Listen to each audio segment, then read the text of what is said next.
Évangile de Jésus-Christ selon saint Jean. Il y avait un homme, un pharisien nommé Nicodème. C'était un notable parmi les Juifs.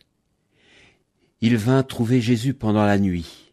Il lui dit : « Rabbi, nous le savons, c'est de la part de Dieu que tu es venu comme un maître qui enseigne, car personne ne peut accomplir les signes que toi tu accomplis si Dieu n'est pas avec lui. » Jésus lui répondit : « Amen, amen, je te le dis, à moins de naître d'en haut, on ne peut voir le royaume de Dieu. » Nicodème lui répliqua : « Comment un homme peut-il naître quand il est vieux ?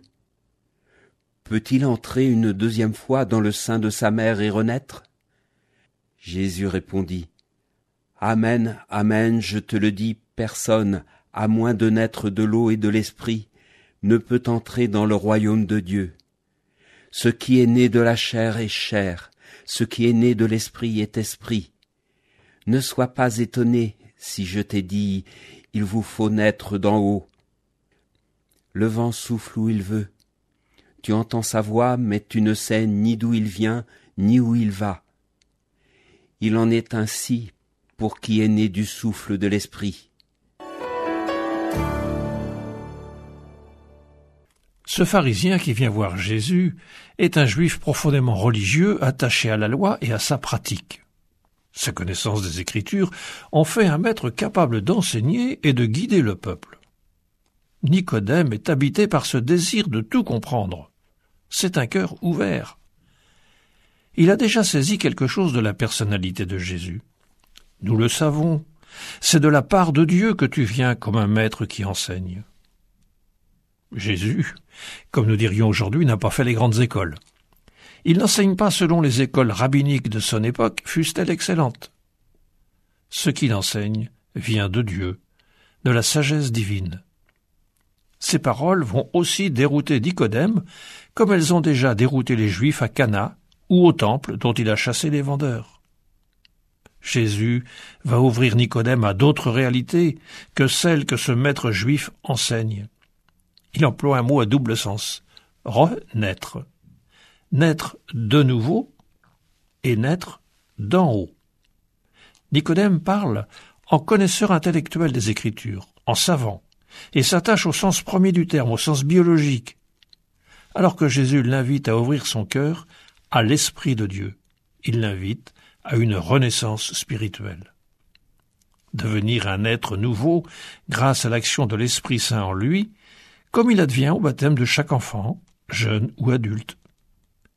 Les jeunes parents le saisissent bien à la naissance de leur enfant, eux qui ont fait advenir la vie avec ses limites et sa finitude. Quand ils demandent le baptême, ils désirent pour leur enfant la vie éternelle, la vie pour toujours avec Dieu. Et ils demandent les dons de l'Esprit pour l'accompagner tout au long de sa vie. Dons de force, de conseil, de sagesse, de compréhension de la parole de Dieu, dons d'amour filial. Ces enfants reçoivent la vie de Dieu en eux. Notre baptême, à chacun, nous a fait naître de l'Esprit. L'eau en est le symbole. Rappelons-nous le texte du prophète Ézéchiel au chapitre 36. « Je verserai sur vous une eau pure et vous serez purifiés. Je mettrai en vous un esprit nouveau.